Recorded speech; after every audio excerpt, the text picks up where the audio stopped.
En fin, si esto es un incidente terrorista será particularmente grave y que todos estamos con el Reino Unido, claro.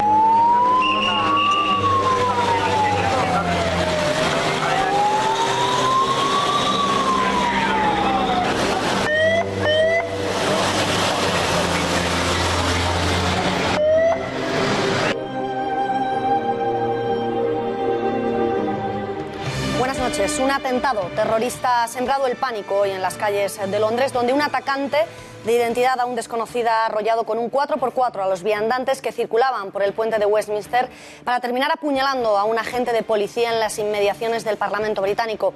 Vemos todos los detalles de este ataque en las 5 W. Caos en Reino Unido tras el ataque terrorista perpetrado por al menos un hombre que ha dejado de momento 4 muertos y una veintena de heridos. Entre las personas heridas se sabe que se encontraban varios estudiantes franceses, así lo han confirmado desde el país. Ocurría pocos minutos después de las 2:30 cuando se escucharon ráfagas de disparos y un fuerte estruendo, el provocado por el impacto de un vehículo que tras arrollar a varios peatones en el puente de Westminster estrellaba el todoterreno contra el Parlamento británico. Una vez allí, el terrorista se bajaba de este 4x4 apuñalando a un agente de policía, según han relatado varios testigos presentes durante el atentado. 2, como decimos, han sido los escenarios de este ataque a estas horas y con las informaciones que contamos según el comunicado emitido por Scotland Yard. El conductor del vehículo que ha atropellado a los viandantes del puente sería el mismo atacante del policía en el Parlamento. También sabemos que la primera ministra Theresa May era evacuada a los pocos minutos y desde las autoridades se pedía a turistas y londinenses que evitaran el centro de la ciudad. El terrorista ha sido abatido por la policía en las inmediaciones del Parlamento y se desconoce si está vivo o muerto. Pocas son las informaciones con las que cuentan tanto la policía como las agencias de inteligencia de toda Europa sobre la identidad del atacante, de quien a estas horas apenas se conoce que se trata de un varón de mediana edad y musulmán. Las primeras informaciones apuntaban a la posibilidad de que hubiera contado con la ayuda de un cómplice, informaciones que a estas horas se siguen investigando, a pesar de que desde Scotland Yard consideran que tan solo ha habido un atacante. A pesar de ello, como decimos, la policía ha pedido a turistas y ciudadanos que envíen cualquier foto o información que pueda ser relevante para la investigación. En unos instantes les contamos la última hora de este ataque terrorista. Antes, escuchamos el editorial con Eduardo García Serrano.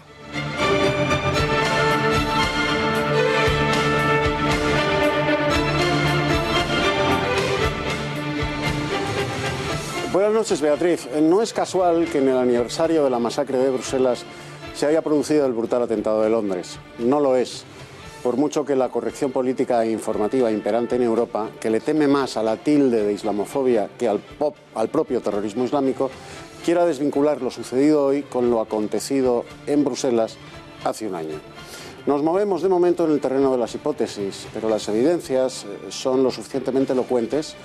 Si nada como un pato, si anda como un pato, si vuela como un pato y hace cuá como un pato, lo más probable es que sea un pato. La ejecución del atentado a manos al menos de un musulmán y con el modus operandi que debutó en Niza y que por barato y eficaz los lobos solitarios repitieron en Berlín y ahora en Londres, el coche, furgoneta o camión arrollando peatones, dejan poco margen incluso a la duda políticamente correcta. Los pueblos europeos sí saben lo que está pasando en el viejo continente con los musulmanes que vivaquean entre nosotros, aunque sus dirigentes políticos traten de ocultárselo con sensibleras proclamas sobre la alianza de civilizaciones. Hace un año fue en Bruselas, hoy ha sido en Londres. ¿Y mañana?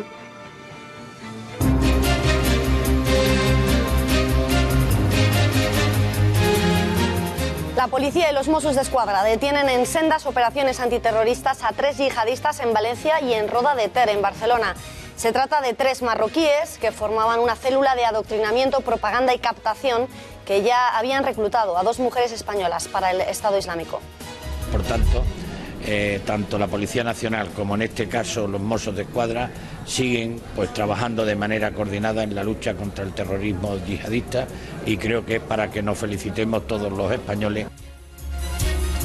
La candidata del Frente Nacional, Marine Le Pen, tras el reciente debate electoral en el que denunció la islamización de Europa, concede ahora una entrevista a Vanity Fair en la que afirma que Mariano Rajoy es el pasado. Representa un mundo que se está derrumbando y que por mucho que se aferre a él, al final será barrido, borrado del futuro. El presidente del Eurogrupo, el socialista holandés Jeroen Dijsselbloem, se niega a pedir perdón a las naciones del sur de Europa, de las que dijo en una entrevista en un diario alemán que sus ciudadanos se gastaban el dinero de las ayudas europeas en mujeres y alcohol. Albert Rivera aprovecha la polémica para terciar, diciendo que los españoles no se han gastado el dinero europeo en copas y mujeres, que han sido los políticos los que se lo han gastado en corrupción. But you apologize for saying that, or implicitly saying that the South has spent the money on women and alcohol in the last years. Would you apologize for this? No, certainly not. And you don't have to read my statement because I know my statement. It came from... Que dice que nos hemos gastado el dinero en España en alcohol y mujeres. Eso no es cierto. Nos hemos gastado en corrupción. Manuela Carmena sigue compitiendo con Ada Colau por ver cuál de las dos hace más daño a su ciudad. La alcaldesa de Madrid, copiando a la de Barcelona, prohibirá la proliferación de los hoteles en el centro de Madrid y evitará la construcción de nuevos establecimientos hoteleros en la capital de España, una de cuyas fuentes más importantes de ingresos son los millones de turistas que visitan la capital durante todo el año.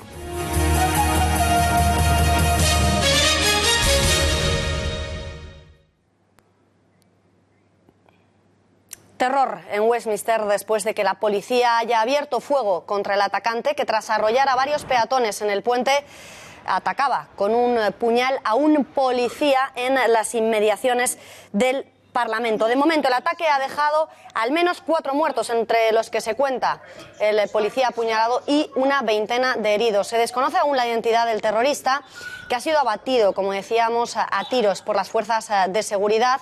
Según testigos del ataque, se trataría de un hombre de mediana edad, de unos 40 años y piel oscura, del que a las 6 de la tarde veíamos las primeras imágenes. Se las vamos a mostrar a lo largo de este informativo. Un doble ataque en el que, después de atropellar a viandantes y ciclistas, llegaba al Parlamento armado con un puñal, con la intención de continuar con su masacre. La primera ministra era evacuada a los pocos minutos del ataque y apenas media hora después convocaba el gabinete de crisis Cobra, integrado por los principales ministros, para coordinar la acción de las fuerzas de seguridad y del gobierno. Scotland Yard confirmaba que la policía no descarta que exista un segundo sospechoso, aunque de momento cree que no es su primera opción. Was a gentleman and landed in the middle of the road. Then I had to stop and then stop the other vehicles. Now, because as we were just passing here, the driver overtook me straight away. Yeah. So I don't know who was in there, that car. What I have seen it on my own eyes, between 6 and 7 people laying down. Yeah. And the first hit, even the second people, and the third time he was doing, no one realized it. So as he's done it in and out, zigzag. Yeah. And it was a quick and less than 10 seconds between. Yeah. The car continued to drive all the way down, but on the bottom of the bridge there is a 2-lane, so that there is a bus on the left hand side. Yeah. So you just continue between the bus and the pavement, and there was over 100 people on the pavement. Pues así relataba el ataque uno de los testigos. Para conocer la última hora de este atentado terrorista, conectamos con Pepe García Saavedra, redactor de La Gaceta, que sigue la información internacional. Pepe, muy buenas noches. ¿Qué sabemos? Muy buenas noches, Beatriz. Pues a esta hora ya podemos confirmar que se trata de un ataque yihadista. Como bien decías, Scotland Yard ha cifrado el número de muertos en 4 y el de heridos en 20, incluido entre los muertos el propio yihadista. Se han encontrado dos cuchillos en la escena del crimen y la policía dice que es un acto terrorista y sigue explorando la zona. Bien, pues ya tenemos datos del atacante. Según el canal Channel 4, se trata de Abu Isadin, que es un predicador islamista natural del Reino Unido, de la localidad de Clacton, cuyo nombre real es Trevor Brooks. Este hombre fue condenado ya en 2008 por recaudar fondos para causas yihadistas y por incitar al terrorismo. De hecho, The Mirror publica que este pasado mes de enero ya fue condenado por otras causas terroristas. Es el portavoz de la organización Al-Ghuraba, que ha sido prohibida en Reino Unido bajo la ley antiterrorista. En las redes sociales están circulando en los últimos minutos vídeos de este hombre predicando en las calles de Reino Unido y pidiendo cometer actos terroristas, y parece que al final él ha sido el atacante.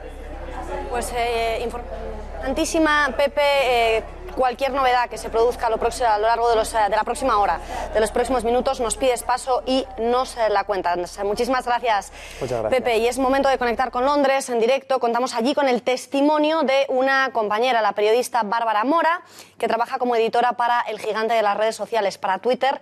La saludamos ya. Bárbara, muy buenas noches. Muy buenas noches. Encantada de saludaros desde Londres. Bárbara, ¿cómo es la situación que se vive ahora en Londres? Porque la mayoría de medios hablan de caos, terror, pánico, descontrol absoluto. ¿Es esa la sensación que tenéis?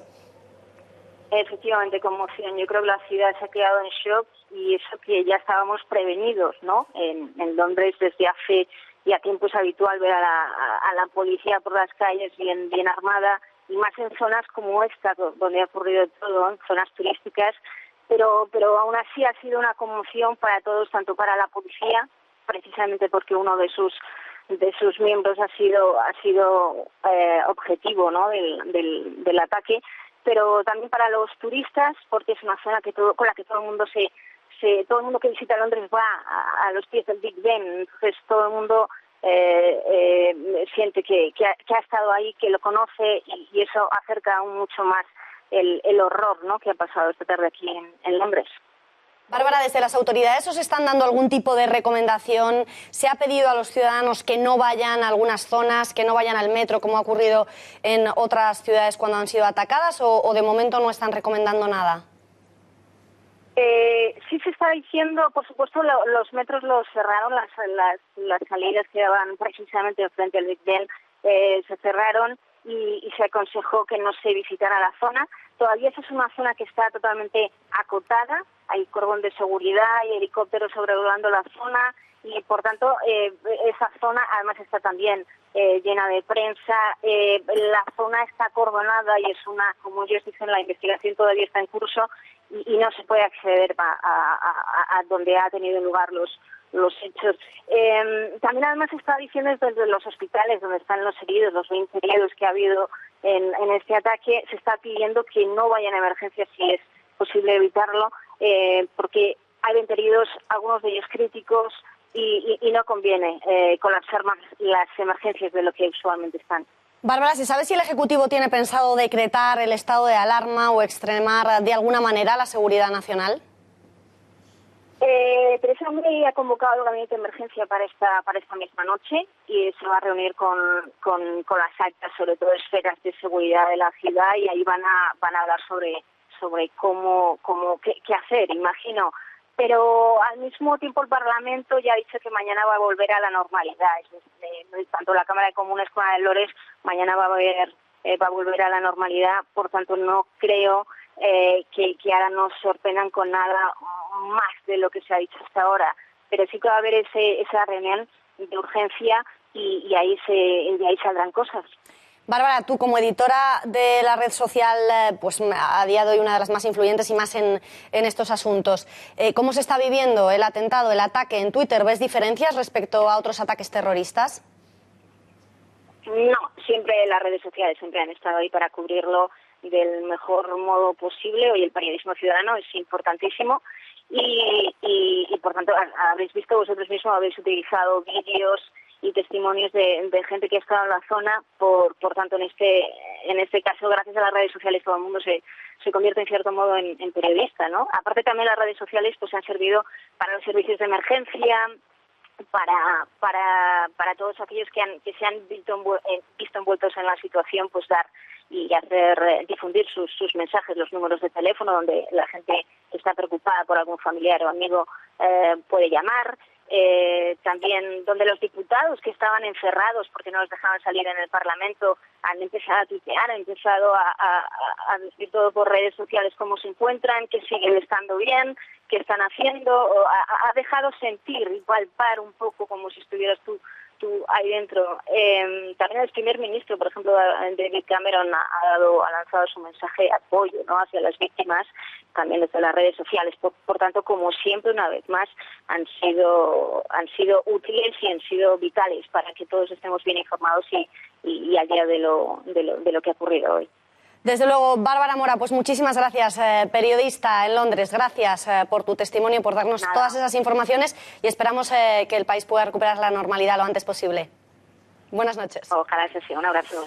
Pues nos decía Bárbara Mora que las redes sociales habían sido testigos de muchas de las reacciones, por ejemplo, también que pues la del alcalde, ¿no?, de la ciudad del Támesis, Sadiq Khan, se apresuraba a asegurar que el ataque se trataba de un atentado terrorista. Desde el gabinete de Theresa May También el diputado John Pugh confirmaba ante los periodistas que ante la alarma el gabinete estaba encerrado en una habitación y que todas las reuniones previstas para la tarde habían sido canceladas. Ya sabemos que mañana el Parlamento retomará su actividad de manera normal. Minutos después conocíamos el comunicado de Scotland Yard confirmando que precisamente se trataba de un ataque terrorista y que la primera ministra Theresa May convocaba una reunión de emergencia para hacer frente a la crisis. Desde Francia, el primer ministro confirmaba a las 6:30 de la tarde que entre los atropellados por el terrorista se encontraban estudiantes franceses. Y todos estamos con el Reino Unido. Eran las palabras que desde nuestro país lanzaba el ministro de Exteriores, Alfonso Dastis. Vamos a escucharle. Sí, lo hemos tenido conocimiento. El propio ministro de Exteriores británico, Boris Johnson, nos ha dicho que le faltan datos, que no puede confirmar si se trata de un incidente terrorista, que ha hablado antes de su lugar para ir a tratar de averiguar cuál es la situación. Es decir, que en fin, si esto es un incidente terrorista será particularmente grave y que todos estamos con el Reino Unido. Claro. Condolencias a las que se sumaba el presidente del Gobierno, Mariano Rajoy, también a través de Twitter. España está con el pueblo británico. Condeno el ataque sufrido en las inmediaciones de Westminster, Londres, solidaridad con las víctimas, Mariano Rajoy. Y este 22 de marzo pasará a ser un aniversario doblemente triste en la historia reciente de Europa, y es que al nuevo atentado en Londres tenemos que sumar que este miércoles coincide precisamente con el primer aniversario de otra matanza. El atentado yihadista de Bruselas de hace exactamente 12 meses dejaba también 35 víctimas mortales en la capital comunitaria, así se lo contábamos.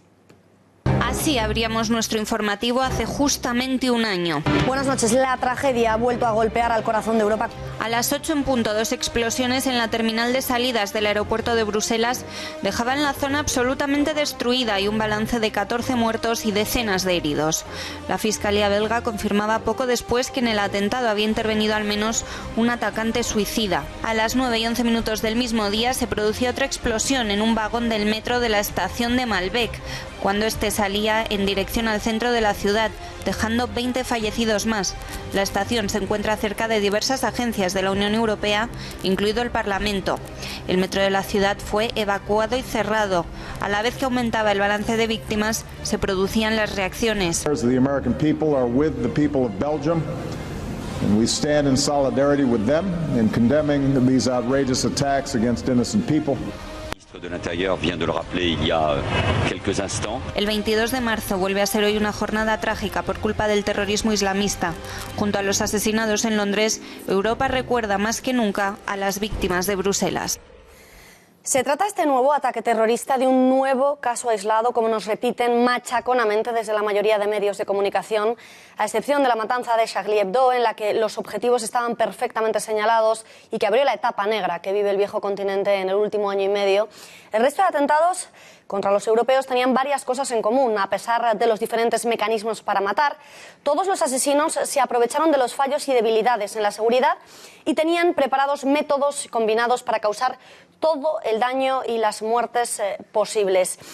Vamos a empezar por los atentados de París. El 13 de noviembre de 2015 tenían lugar varios ataques simultáneos, explosiones en el Estadio de Francia y en el distrito 10 de la ciudad, en el que también se abría fuego contra la multitud, y otro tiroteo en la sala Bataclan, llena por un concierto en Bataclan. Hemos sabido después que también se produjeron apuñalamientos y torturas. Los autores, entre ellos varios refugiados y por supuesto los ya tristemente famosos hermanos Abdeslam, dejaron 137 asesinados y más de 300 heridos. Con los ataques simultáneos se sembró el caos y se maximizó el daño. Igual que hace exactamente un año en Bruselas, a las 8 de la mañana, la capital comunitaria sufrió un tiroteo y 2 tremendas explosiones en el aeropuerto. Los autores de la matanza, además, aprovechaban la confusión para provocar 1 hora y 10 minutos después en la estación de metro de Malbec. Murieron 35 personas y, de nuevo, más de 300 resultaron heridas.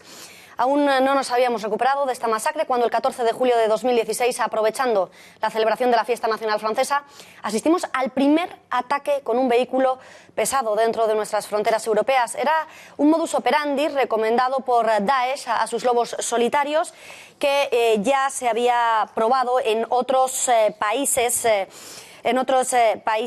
Y en vísperas de la fiesta cristiana más importante. El pasado 9 de diciembre, un mercado navideño de Berlín volvía a ser atacado a la manera de Niza. Un atropello masivo cuyo autor fue el tunecino Anis Amri, que de nuevo llevaba también armas de fuego.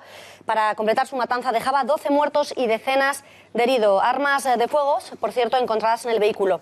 Lo ocurrido en Londres es el último capítulo hasta ahora de una cadena que no parece tener fin. Un sujeto que ha sido abatido y del que aún se investiga la identidad atropellaba a varias personas con un todoterreno y tras empotrarlo contra el Parlamento británico seguía apuñalando a la multitud. Han muerto hasta el momento 4 personas, 3 personas y el terrorista. Conectamos a través de Skype con el experto en terrorismo internacional y yihadismo, Gabriel Bentasgal. Nos vamos hasta Jerusalén. Señor Bentasgal, muy buenas noches. Buenas noches. Con la información que tenemos, de la que disponemos a estas horas, ¿podemos hablar ya abiertamente de ataque yihadista?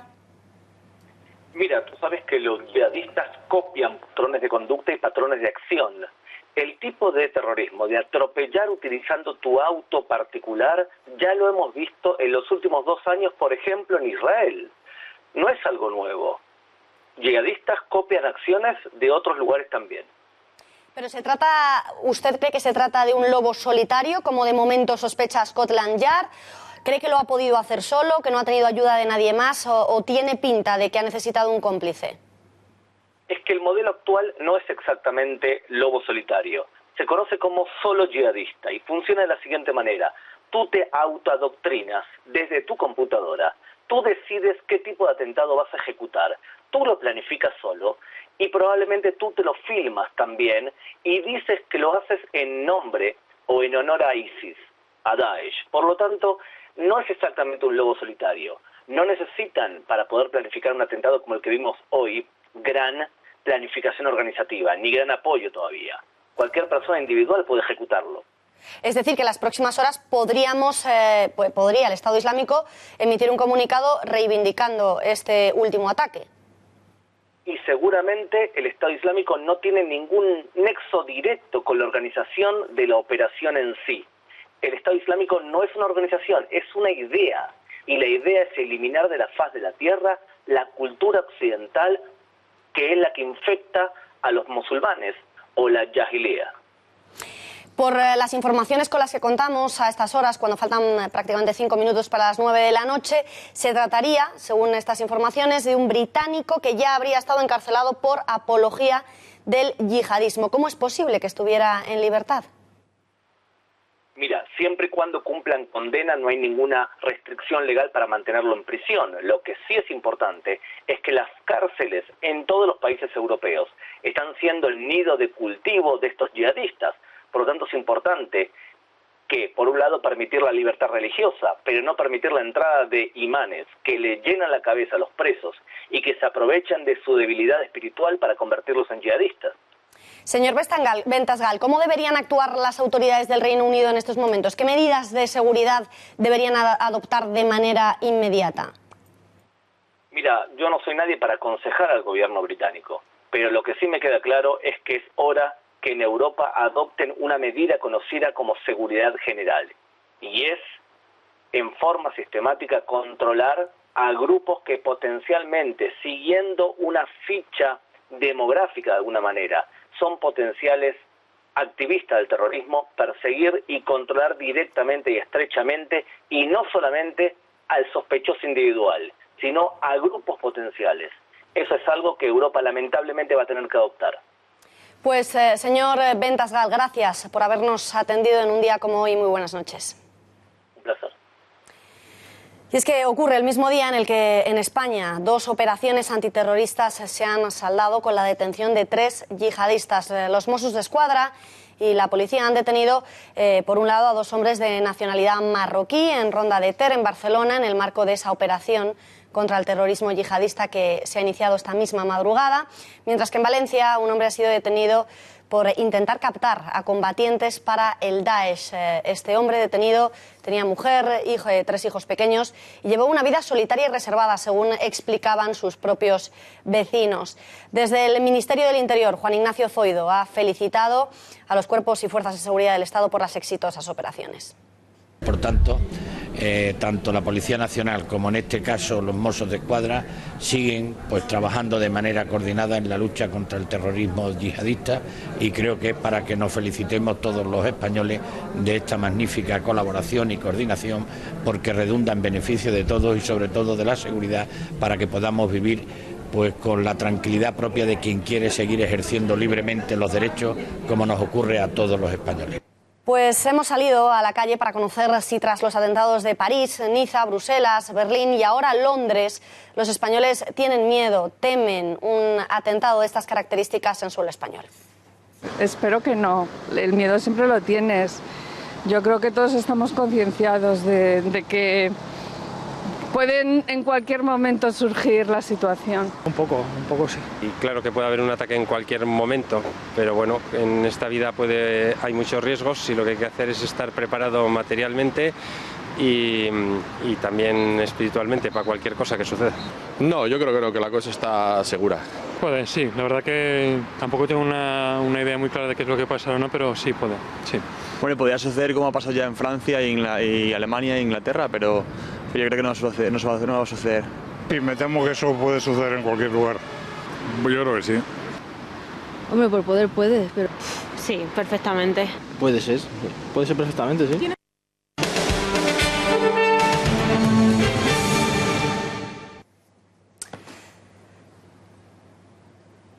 El pacto dentro de la zona euro se basa en la confianza. En la crisis del euro, los países del euro del norte han mostrado su solidaridad con los países en crisis. Como socialdemócrata considero la solidaridad extremadamente importante, pero quien la exige también tiene sus obligaciones. No puedo gastarme todo mi dinero en licor y mujeres y a continuación pedir ayuda. Este principio se aplica a nivel personal, local, nacional e incluso a nivel europeo. Pues tras asegurar que los países del sur se gastan el dinero de los rescates en alcohol y en mujeres, el presidente del Eurogrupo, Jeroen Dijsselbloem, se ha negado a pedir perdón, también a dimitir, y asegura que lamenta que sus palabras hayan sido malinterpretadas. Would you apologize for saying that, or implicitly saying that the South has spent the money on women and alcohol in the last years? Would you apologize for this? No, certainly not. And you don't have to read my statement because I know my statement. It came from this... Tras estas declaraciones del presidente del Eurogrupo, Jeroen Dijsselbloem, nos preguntamos, ¿estarán fundamentadas estas declaraciones? ¿Será una acusación xenófoba? Lo desgranamos ya con la ayuda de Paloma Valverde. Paloma, buenas noches. Buenas noches, Beatriz. Como bien dices, el holandés Jeroen Dijsselbloem en una entrevista ha atacado a los países del sur acusándoles de gastarse todo el dinero en copas y mujeres. Pero veamos ahora el mapa de cómo se distribuye el consumo de alcohol en Europa según los últimos informes de la Organización Mundial de la Salud. Como podemos ver ya en el mapa, el país europeo donde más se bebe es Austria, seguido de Francia, Estonia, Hungría o Portugal. Por otro lado, España se encuentra al mismo nivel que Alemania, Eslovenia, Países Bajos o Bélgica. Y para terminar de desmontar estas argumentaciones del presidente del Eurogrupo, no hay más que fijarse en el nivel de absentismo de Grecia e Italia. Salvo Portugal, que destaca como uno de los países que más cantidad de bebidas alcohólicas consume, los países rescatados por Europa en la crisis no aparecen entre los primeros puestos. España está al mismo nivel que Alemania y por debajo de Francia. Y Grecia está muy lejos de cumplir con estas acusaciones. Por lo que parece que aunque Dijsselbloem se niega a pedir disculpas, se trata de unas acusaciones sin ningún tipo de fundamento.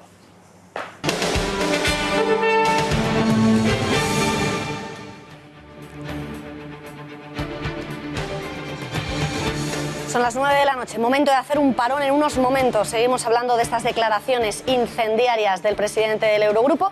Escuchamos qué le han parecido a Eduardo García Serrano, pero antes es momento de repasar el resto de noticias que nos quedan por contarles en titulares.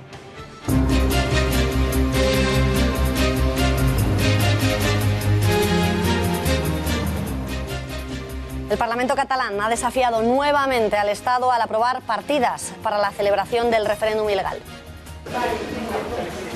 Ocurría tras la lectura por parte de los letrados de la Cámara advirtiendo de que votar recursos para la celebración de una consulta ilegal es contrario a la prohibición lanzada desde el Constitucional. Aún así, los parlamentarios han votado y han conseguido que la propuesta prosperara por 72 votos a favor. Aquesta disposició estan afectades per la declaració de nul·litat que estableix l'apartat primer de la interlocutòria 24/2017 de 14 de febrer del Tribunal Constitucional. Jo diria que no ignorem res, en som perfectament coneixedores, no ignorem, assumim. Y hay más novedades en Cataluña, porque hoy hemos conocido la ridícula condena a Francesc Homs. Apenas un año y un mes de inhabilitación por fomentar, organizar y convocar la consulta ilegal del 9 de noviembre de 2014. Desde Podemos critican la decisión judicial, asegurando que no se puede castigar a nadie por sacar las urnas a la calle. Gracias, Paloma. Y en la información nacional, Pablo Iglesias ha vuelto a acaparar el protagonismo, equiparándose, atención, con Lope de Vega.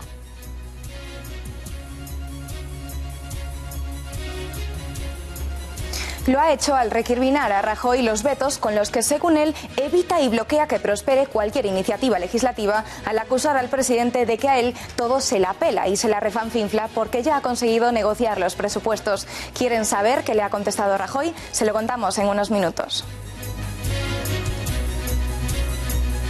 Tendrán que esperar unos minutos más, pero es que ni siquiera esto es lo más grave que ha ocurrido en la formación morada en Podemos. Ni mucho menos, Beatriz. Desde la formación morada hoy han equiparado a los agresores de Alsasua con los dos guardias civiles atacados, al decir que todos ellos son víctimas. Unas declaraciones que además después Pablo Iglesias corroboraba en declaraciones a los periodistas en los pasillos del Congreso, y es que para el secretario general de Podemos, al Partido Popular todo le parece terrorismo. Los agresores de Alsasua no son los primeros verdugos que Podemos convierte en víctimas.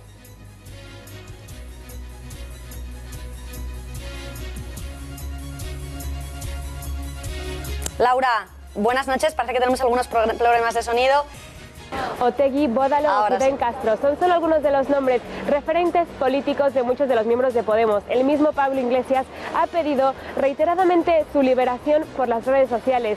Hoy mismo Cañamero pedía la liberación de Andrés Bódalo, comparando su caso con el de Iñaki Urdangarín.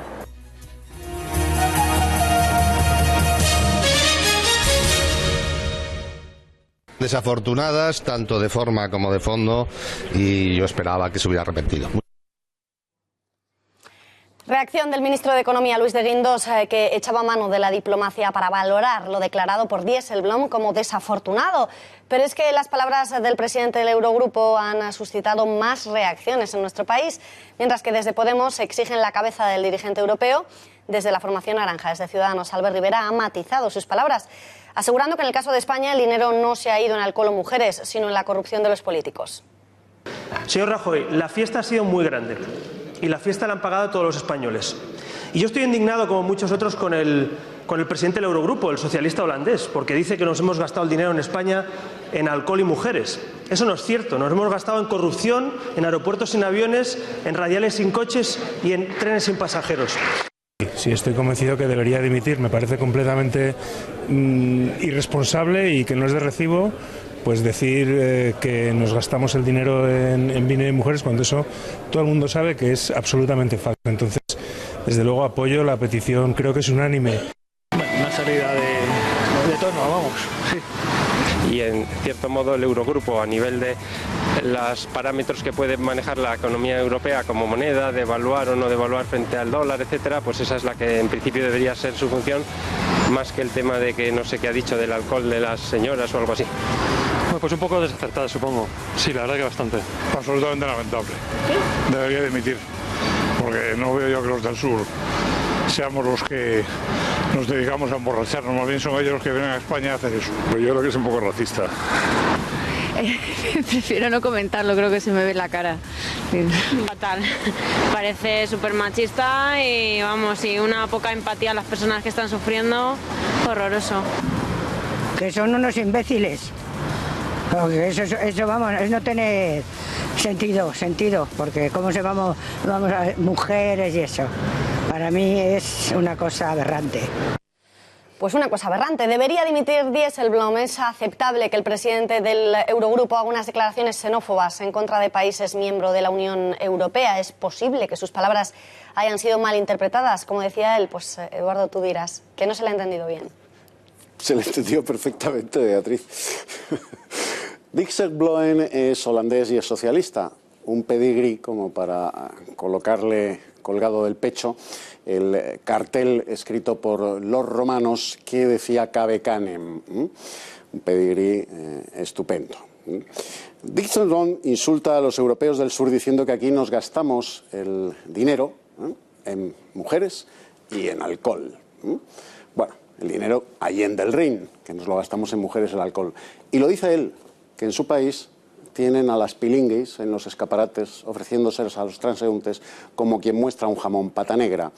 Dice que nos gastamos el dinero en vino y lo dice frunciendo el morrito como la estricta gobernanta que sorprendía a sus pupilas evocando extasiadas los pasos de los jinetes españoles de los tercios subiendo al desván. Pobre Dijsselbloem, quizá anhela él también el tintineo de las espuelas de los jinetes españoles en las escaleras de sus sueños insatisfechos. Por eso, por rencor y por cobardía, el pobre Dijsselbloem no quiere pedirnos perdón. Para solicitar la gracia del perdón hay que ser muy hombre, y a Dijsselbloem no le adorna ninguna gracia de las que los europeos del sur compendiaron en la palabra virtud: valor, honor, caballerosidad y piedad. Dijsselbloem es holandés y es socialista. Cabe Canem.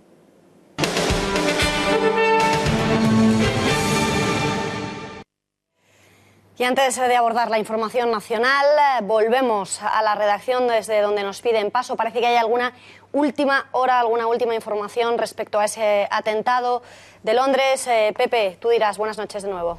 Muy buenas noches, Beatriz. Bueno, pues antes habíamos informado que el presunto terrorista que habría cometido los atentados de Londres sería Abu Isadin, un viejo conocido de la policía y que ya cumplió condena por terrorismo. Esta información fue proporcionada por cadenas como Channel 4, el diario Independent o The Mirror. Sin embargo, ahora dicen que podría haber dudas y que podría no ser este finalmente el terrorista y ser otra persona. Sin embargo, seguimos aquí a la última hora expectantes y ya les diremos finalmente si se trata de Abu Isadin, el terrorista, o es otra persona.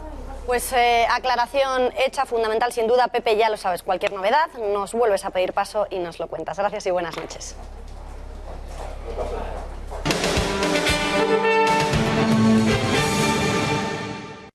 A aquesta disposició estan afectades per la declaració de nul·litat que estableix l'apartat primer de la interlocutòria 24/2017 de 14 de febrer del Tribunal Constitucional. En aquest sentit, al nostre entendre, considerem que la votació i l'eventual aprovació de la disposició addicional o l'esmena esmentades comportaria ignorar l'advertiment que es fa en l'apartat segon de la interlocutòria.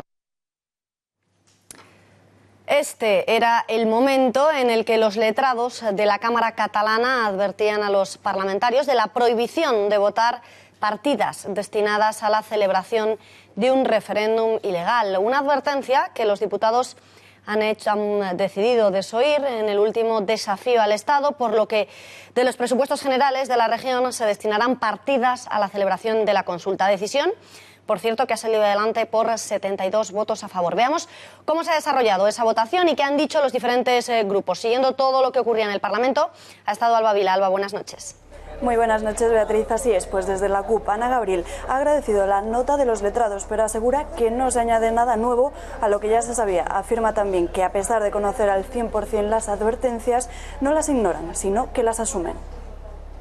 Jo diria que no ignorem res, en som perfectament coneixedores. No ignorem, assumim. Por su parte, los socialistas han defendido el criterio del Constitucional. Miquel Iceta aseguraba que bajo ningún concepto pondrá en riesgo la garantía de la democràcia. Escuchen. Per tant, que no és, efectivament, però llavors és el segon pas. Nosaltres volem defensar el criteri del Consell. Junts pel Sí daba el sí a Catalunya Sí que es pot y a la CUP. Así lo anunciaba Jordi Turull, y al igual que Ana Gabriel consideraba que la nota de los letrados no aporta ninguna novedad. Els nostres compromisos polítics es diuen referèndum o referèndum. I per això nosaltres anunciem, perquè enteníem que estava més ben redactada inclús i quedava més clar l'esmena presentada per Catalunya Sí que es pot, i per tant els hi votarem a favor la de Catalunya Sí que es pot i votarem a favor de l'esmena de la CUP. Ahora les han respondido desde Ciudadanos. Su portavoz parlamentario, Carlos Carrizosa, criticaba que se cargase contra los letrados del Parlamento. Cargar contra los letrados de la Cámara. Eso ha hecho usted, señor Turull, eso ha hecho usted. La misma persona que pedía responsabilidades disciplinarias para los diputados que no se sumaban a la ponencia conjunta para modificar un reglamento para silenciar a la oposición está cargando contra los funcionarios jurídicos. Pues desde luego, Alba, que lo van a tener muy difícil luego si les llama la justicia para decir que no se habían enterado de lo que decía el Constitucional. Gracias y buenas noches. Buenas noches. Y el Tribunal Supremo ha condenado al exconseller de Presidencia y diputado de Junts pel Sí, Francesc Homs, a 1 año y 1 mes de inhabilitación por un delito de desobediencia grave al Tribunal Constitucional derivado de su participación en la consulta del 9N de 2014 pese a la suspensión. Sin embargo, la Sala de lo Penal del Supremo, en una sentencia adoptada por unanimidad, absuelve a Homs del delito de prevaricación del que le acusaba la Fiscalía. Y eso sí, le impone al diputado una multa de 5 meses con una cuota diaria de 200 euros, lo que ascendería a 30.000 euros en total. Nos parece que quizá a mucha gente que viene de Convergencia y Unió, a muchos políticos de ese partido, se les podría haber juzgado por corrupción o por el 3%. Pero a nosotros no nos parece sensato que alguien sea juzgado e inhabilitado por poner urnas. Nos parece que los problemas políticos se tienen que resolver democráticamente y...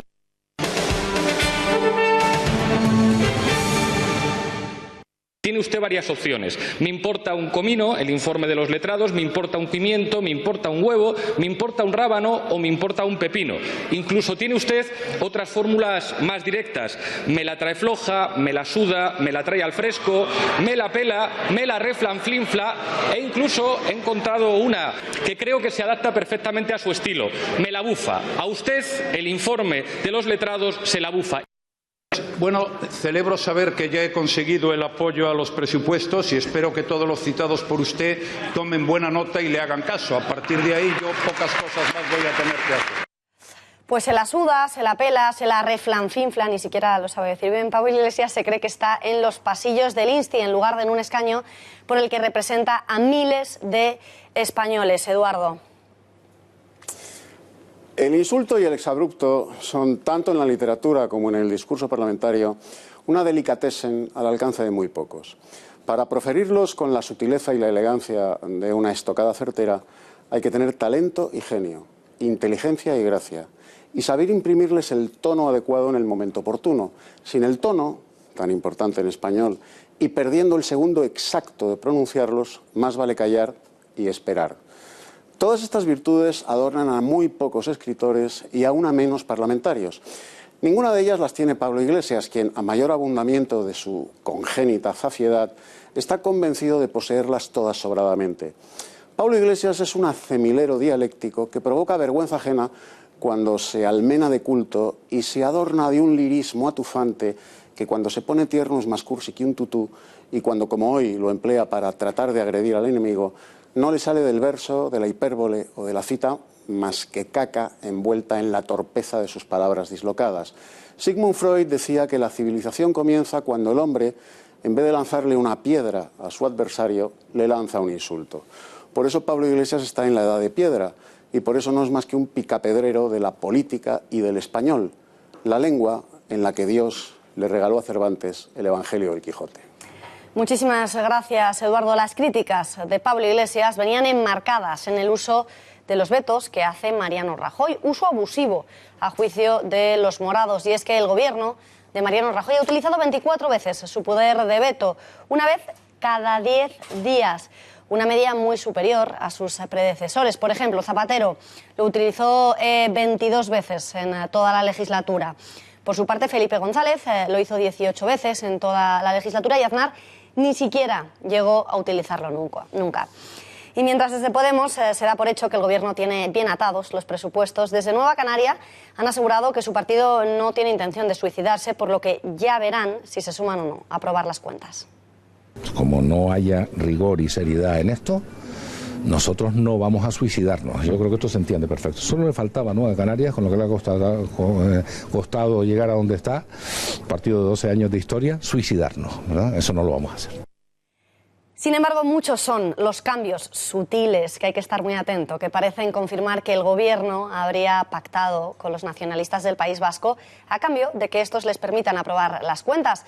En esta línea hoy hemos escuchado cómo Cristóbal Montoro confirmaba la intención del Ejecutivo de llevar a cabo una de las reivindicaciones históricas del PNV, la normalización del euskera en las instituciones. La intención es la completa normalización y evitar que se produzca cualquier tipo de queja o de reclamación por el no uso del euskera. ¿Y qué dice a todo esto el Gobierno? Bueno, pues apelan a la responsabilidad de los grupos para sacar adelante unos presupuestos sin los que España no puede seguir creciendo y advierten que estos demostrarán si la oposición se ha echado o no al monte. Lo estamos haciendo, hablando, dialogando, escuchando. Si todo el mundo actúa con responsabilidad, pues se pueden aprobar. Es importante que se aprueben. ¿Tiene buenas sensaciones? Bueno, yo tengo que ser prudente, no las tengo ni buenas ni malas. Lo que sí tengo es la sensación de que estamos haciendo un esfuerzo y que vamos a seguir hasta el último minuto. Yo creo que hay que tener un poco de tranquilidad, paciencia. Nuestro objetivo es que dure toda la legislatura, los 4 años, por eso trabajamos, ¿no? Otra cosa es que la oposición se empeñe con algunas decisiones en hacerlo difícil, pero desde luego nosotros vamos a seguir intentándolo y vamos a ver lo que sucede. Lo digo porque tenemos ahora la presentación de los presupuestos y va a ser un momento clave para saber si hay un ejercicio de responsabilidad por parte de la oposición o se han echado al monte. Muchas gracias. Muchas gracias.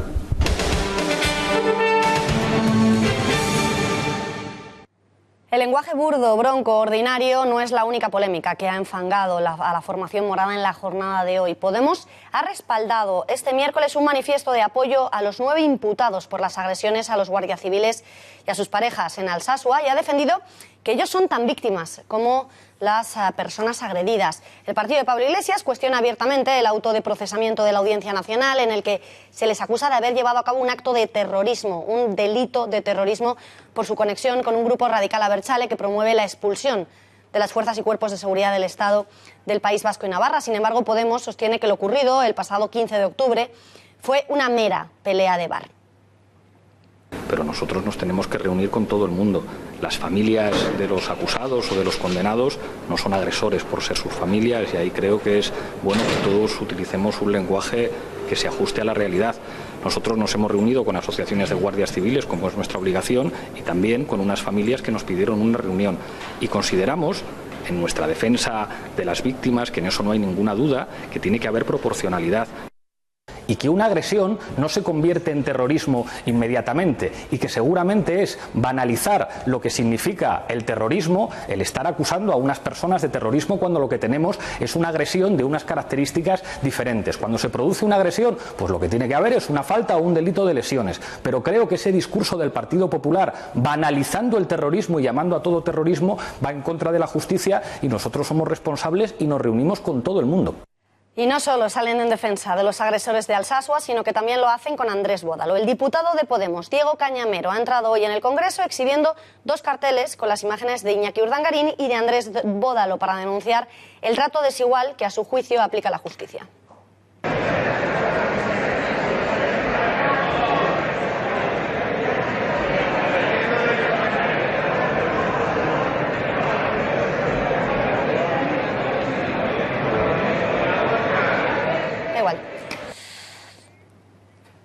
Pero es que este equiparamiento como vemos, de las víctimas, de los verdugos, de los guardias civiles con las víctimas no es un caso aislado en Podemos. Arnaldo Otegi, Andrés Bódalo, Fidel Castro son solo algunos referentes políticos de muchos diputados y afines al partido.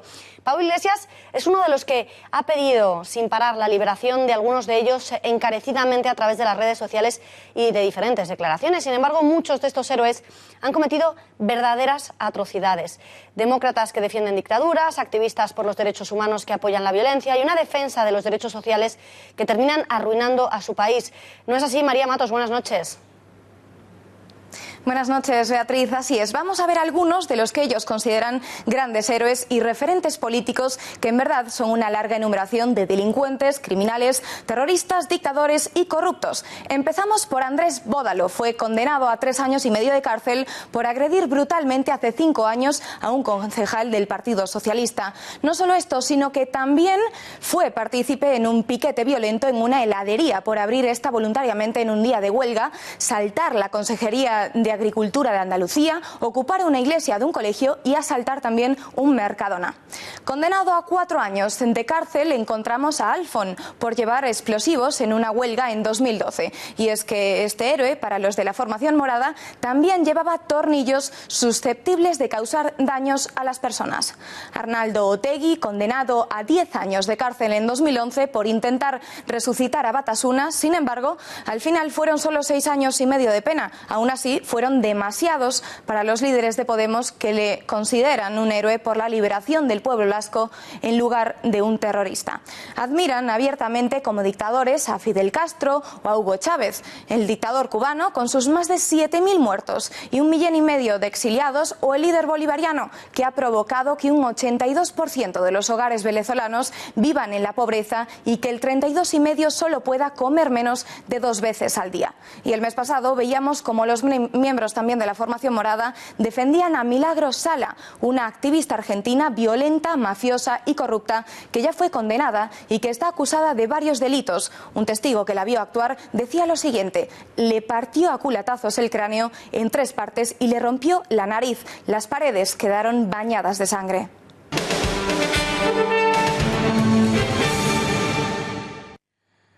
Vicente López Perea es uno de los creadores del sistema de salvamento marítimo CAFLOAT. Nos acompaña en este informativo, le saludamos ya. Señor López Perea, muy buenas noches. Muy buenas noches y muchas gracias por invitarme. A usted. Para todos aquellos espectadores que nos estén viendo, ¿en qué consiste exactamente CAFLOAT? Bueno, el sistema CAFLOAT es un sistema de salvamento de la vida humana en la mar que lo que se basa es en complementar la reserva de flotabilidad y estabilidad de cualquier tipo de barco para evitar su hundimiento mediante unos medios hinchables, unos flotadores o airbags, que lo que hacen es complementar esa reserva de flotabilidad y estabilidad. Para los que no somos entendidos, ¿cómo funcionan estos flotadores? ¿Los podemos denominar así? CAFLOAT consiste en una serie de cilindros hinchables que se reparten por el interior del casco del barco y solamente se utilizan en caso de accidente. ¿Es esto correcto? ¿Es así? Efectivamente, el funcionamiento es bastante sencillo. Hay una serie de sensores que identifican la estabilidad y la posible inundación del barco, y cuando eso se detecta, se avisa al puente de mando en una unidad de control, y cuando la avería determinamos que puede ser peligrosa y puede poner en peligro el barco y que se pueda hundir, se activa el sistema. Hay un gas que llega a los flotadores que van por debajo de la línea de flotación y en el interior del barco salen al exterior, se hinchan, y una vez hinchados, que eso ocurre en unos 90 segundos, complementan la reserva de flotabilidad y estabilidad del barco, evitando su hundimiento. Ahora que ya llevan aproximadamente muchos años probando este sistema para salvar vidas en el mar, ¿cómo es el balance que hacen? Bueno, el balance a nivel técnico es muy positivo. Hemos conseguido desarrollar el sistema, hemos conseguido demostrar su viabilidad, lo tenemos certificado por la Sociedad de Clasificación Bureau Veritas y homologado por la Dirección General de la Marina Mercante, y ahora estamos intentando consolidarlo comercialmente. Lo que sí es una realidad es que necesitamos un apoyo mucho más contundente tanto del sector como de las administraciones para que su éxito sea rotundo. ¿Y qué tipo de embarcaciones son las más indicadas para recurrir a este sistema? ¿Es apto para cualquier tipo de barco independientemente de la capacidad, del tamaño? Bueno, ahora mismo el sistema que tenemos optimizado está optimizado para barcos hasta aproximadamente 40 metros, aunque conceptualmente el sistema podría servir para cualquier tipo de barco. Sí es verdad que hemos empezado por barcos más pequeños, pues son los barcos que tienen mayor siniestralidad y son hay que empezar por algún sitio, son también la mayoría de barcos, y ahora mismo lo tenemos homologado para barcos hasta 300 GT, pero ya estamos haciendo algunos proyectos con barcos de mayor eslora y con mucho éxito. La Marina Mercante lo recomienda hasta barcos de hasta determinada eslora, pero en las embarcaciones de recreo, en las que muchas veces no hay personal tan experto, puede ser también una muy buena opción, ¿no es cierto? Efectivamente, es una muy buena opción para cualquier tipo de barcos. Ahora mismo los tenemos instalados, por ejemplo, en barcos del Servicio Marítimo de la Guardia Civil, que son patrulleras. La Armada Española también ha manifestado su interés por instalarlo en unas lanchas de instrucción, que son también tipo patrulleras. Las embarcaciones de recreo, sin duda, serían magníficos candidatos a instalar este sistema, y, por supuesto, los pesqueros. Como decía hace un momento, ahora está optimizado para barcos hasta 40 metros aproximadamente, pero no descartamos el poder llegar a barcos de mayor eslora en el futuro.